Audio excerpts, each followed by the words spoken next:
বন্ধুরা, delicious food cooking পেজের এবং ইউটিউব চ্যানেলের পক্ষ থেকে আপনাদের সবাইকে স্বাগতম।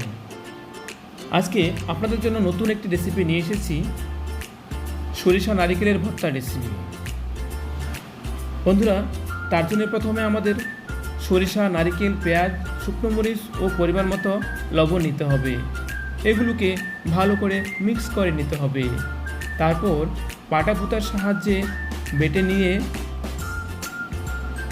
নিতে হবে।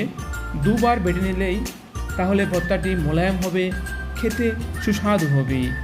বন্ধুরা, আমাদের এই রেসিপিটি কেমন হলো কমেন্ট করে জানাবেন।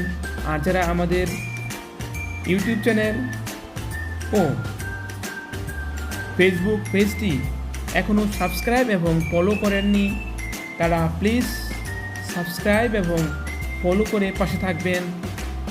আপনাদের